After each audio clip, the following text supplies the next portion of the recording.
सभी का स्वागत है अपने YouTube चैनल में। दोस्तों, उम्मीद करते हैं कि आप सब ठीक होंगे, स्वस्थ होंगे, मस्त होंगे। तो चलिए बिना समय जाया कि हम अपने टॉपिक पर ध्यान देते हैं। आज का हमारा टॉपिक है दिशा और दूरी, अभ्यास 3। दिशा और दूरी का अभ्यास 3 है। तो चलिए बिना समय गंवाए अपने सवाल पर ध्यान देते हैं। सामने देखिए, तभी आपको ये सवाल समझ में आएगा। तो चलिए सवाल पर ध्यान देते हैं। आज का सवाल है, गांव बी जो गांव ए के उत्तर में स्थित है, गांव सी जो बी के पूरब में स्थित है, गांव बी जो बाएं है गांव ए के गांव सी के सापेक्ष में गांव बी किस दिशा में है। यानी ये थोड़ा डिफिकल्ट सवाल है, लेकिन अगर आप ध्यान देंगे तो बस समझने मात्र की देरी है। जैसे आप ये सवाल समझ जाएंगे, आपको इसका उत्तर स्वयं सामने आ जाएगा। तो चलिए बिना समय गंवाए आप सामने देखिए और सवाल ध्यान से देखिए, समझ में आ जाएगा।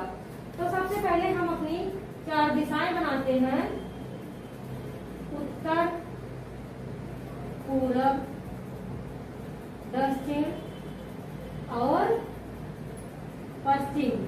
लेकिन यहाँ 4 दिशाएं से काम नहीं चलेगी, हमें 8 दिशाएं बनानी पड़ेगी। ये हमारी 8 दिशाएं हो गई। ये हो गया उत्तर पश्चिम, ये है उत्तर पूरब, ये है दक्षिण पूरब, और ये है दक्षिण पश्चिम कहो या दक्षिण पश्चिम कहो, या पश्चिम दक्षिण या दक्षिण पश्चिम।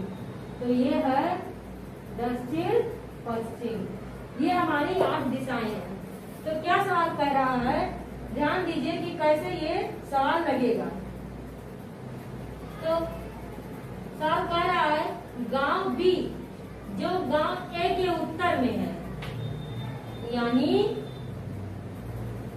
कैसे, गांव बी जो गांव ए के उत्तर में स्थित है।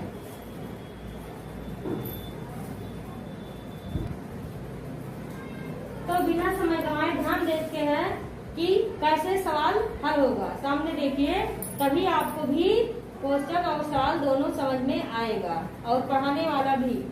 तो ये सवाल क्या कह रहा है, गांव बी जो गांव ए के उत्तर में है, यानी अगर ए यहाँ पर है तो बी यहाँ पर होगा, तभी तो ए के उत्तर में गांव बी जो गांव ए के उत्तर में स्थित है, गांव सी जो गांव बी के पूरब में है, तो बी के पूरब में गांव सी है।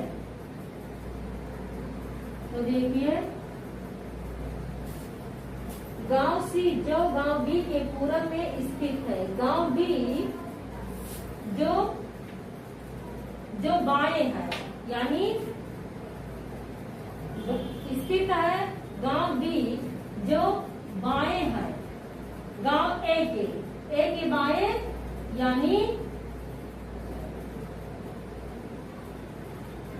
ए के बाएं। तो वो या यहाँ हो सकता है या यहाँ हो सकता है, क्योंकि उत्तर में है तो ये उत्तर हो गया, लेकिन बाएं ये है कि ये है, ये क्लियर नहीं है।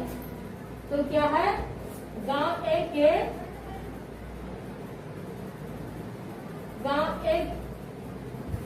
गांव बी जो बाएं है गांव ए के,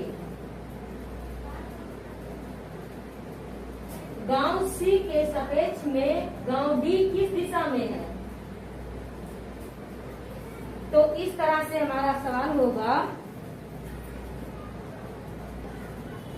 तो समझिए, जो यहाँ था डी, तो यहाँ नहीं होगा, किस लिए, क्योंकि ये उत्तर में बता रहा है, तो ये उत्तर में है, तो इसका बायां यही होगा, ये इसका दायां हो जाएगा। ये बायां है और ये दायां है, तो दायां का हमें कोई बात नहीं करनी है, इसीलिए ये हो जाएगा। तो हमारा ये रिश्ता पूछ रहा है सी और डी का, सी और डी का पूछ रहा है। तो जब बी उत्तर में है, ए दक्षिण में है और सी पूरब में है, डी पर है, तो डी कहाँ पर है, यहाँ पर है, ए यहाँ पर है और बी यहाँ पे और सी यहाँ पर है। तो इस प्रकार से है। तो कौन सा पूछ रहा है हमसे, सी और डी का। तो ये पूछ रहा है सी के सापेक्ष में डी किस दिशा में है, तो सी की अपेक्षा डी किस दिशा में है, दक्षिण पश्चिम में, दक्षिण पश्चिम। तो हमारा ऑप्शन देखते हैं। देखिए कि बस कुछ ही सेकंड में ये सवाल हल हो गया है। तो सामने देखिए और उसका उत्तर का जवाब दीजिए। देखिए कौन सा ऑप्शन सही है। तो हमारा पहला ऑप्शन है पश्चिम, दूसरा है दक्षिण पश्चिम, चौथा है दक्षिण और चौथा ऑप्शन है दक्षिण पश्चिम, सॉरी उत्तर पश्चिम, और पांचवा है इनमें से कोई नहीं। तो हमारा सवाल क्या है, दक्षिण पश्चिम कहो या दक्षिण पश्चिम कहो या फिर पश्चिम दक्षिण कहो। ये दिशा जो है इसे दक्षिण पश्चिम भी कह सकते हो और पश्चिम दक्षिण भी कह सकते हो, क्योंकि ये पश्चिम से दक्षिण में हो जाएगा और ये दक्षिण से पश्चिम में हो जाएगा। तो हमारा ये दूसरा ऑप्शन सही है। तो उसी प्रकार से बिना समय गंवाए हम अपने दूसरे सवाल पर ध्यान देते हैं। तो सामने देखिए और सवाल को ध्यान से देखिए, समझिए और उसका उत्तर दीजिए। तो हमारा दूसरा सवाल कह रहा है P के अपेक्षा P के दक्षिण पश्चिम में Q है, Q के पूरब में, और P के दक्षिण पूरब में R है। Q और P की सीध में लेकिन R के उत्तर में S है। बताइए कि P के किस दिशा में S स्थित है। तो ये सवाल ध्यान दीजिए तभी आपको समझ में आएगा। तो सबसे पहले इसे समझने के लिए हमें 8 दिशाएं बनानी होगी, जिसके लिए आपको सामने देखना होगा, तभी आपको ये सवाल समझ में आएगा। तो ये सवाल है, पहले आप दिशाएं बनाते हैं।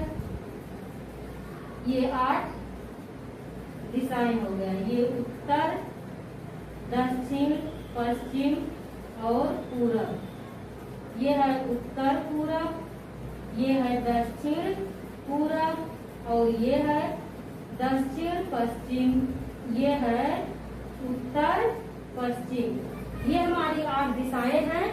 तो इसमें सबसे पहले क्या सवाल कह रहा है उसे हम ध्यान देते हैं।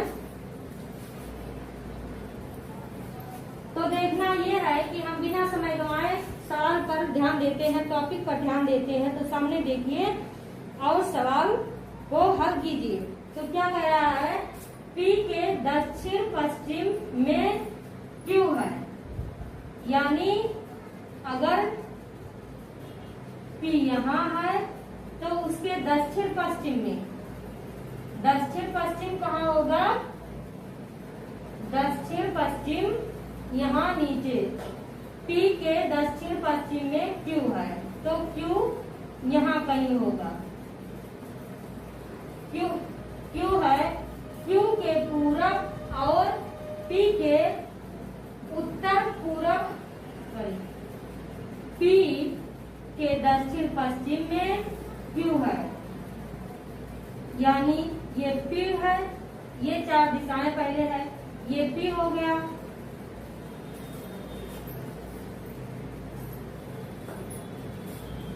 ये P है और ये Q, इसके दक्षिण पश्चिम में हो गया, दक्षिण और पश्चिम Q हो गया। Q के पूरब और P के दक्षिण पूरब में R है, दक्षिण पूरब में R है, तो R कहाँ होगा, सीधे ये लकीर इस तरह बनेगा और R यहाँ होगा, R यहाँ एक लकीर इस टाइप बनेगी। तो ये Q हो गया दक्षिण पश्चिम में, ये इसके दक्षिण पश्चिम में Q हो गया, दक्षिण पश्चिम दक्षिण पूरब में Q है। तो देखिए दक्षिण पूरब में Q हो गया, R हो गया। Q और P की सीध में उत्तर में एस होगा। तो देखिए क्यू और पी के सीध ऐसा है, आर के सीध में है, लेकिन आर के सीध उत्तर में ऐसा है। तो उत्तर में हो गया। बताइए कि पी के किस दिशा में एस स्थित है। तो क्या सवाल कह रहा है, देखिए ध्यान से, एक बार फिर से ध्यान से सवाल देख लीजिए, जिससे आपको समझ में आ जाए। सामने देखिए और सवाल को समझिए। सवाल क्या कह रहा है, पी के दक्षिण पश्चिम में क्यू है। तो दक्षिण पश्चिम में क्यू हो गया। क्यू के पूरब और पी के दक्षिण पूरब में आर है। तो देखिए क्यू के पूरब और पी के दक्षिण पूरब में आर है। क्यू और पी की सीध में, लेकिन आर के उत्तर में एस है। तो देखिए क्यू और पी की सीध में, आर के उत्तर में एस है। बताइए कि पी के किस दिशा में एस स्थित है। क्या कह रहा है, पी के किस दिशा में एस स्थित है। तो देखिए ये पश्चिम है, ये पूरब, ये उत्तर और ये दक्षिण। तो अगर पी यहाँ है तो ये तिरछा पूछ रहा है, तो किस में है, उत्तर पूरब। तो हमारा पहला ऑप्शन है पूरब, दूसरा है उत्तर पूरब, तीसरा है उत्तर, चौथा है दक्षिण पश्चिम और पांचवा है इनमें से कोई नहीं। तो हमें इनमें से कोई नहीं देखना है, हमें देखना ये है उत्तर पूरब। ये हमारा दूसरा ऑप्शन है। तो दूसरा ऑप्शन हमारा सही है, उत्तर पूरब। पी के उत्तर पूरब में एस स्थित है। तो दोस्तों आज का हमारा टॉपिक यही समाप्त होता है। अगर आपको वीडियो पसंद आई है तो प्लीज लाइक शेयर और सब्सक्राइब कीजिए, ज्यादा से ज्यादा शेयर कीजिए। हमारे साथ बने रहने के लिए धन्यवाद। अगले दिन मैं एक नए टॉपिक के साथ आपके सामने आऊंगी। तब तक के लिए जय हिंद, जय भारत।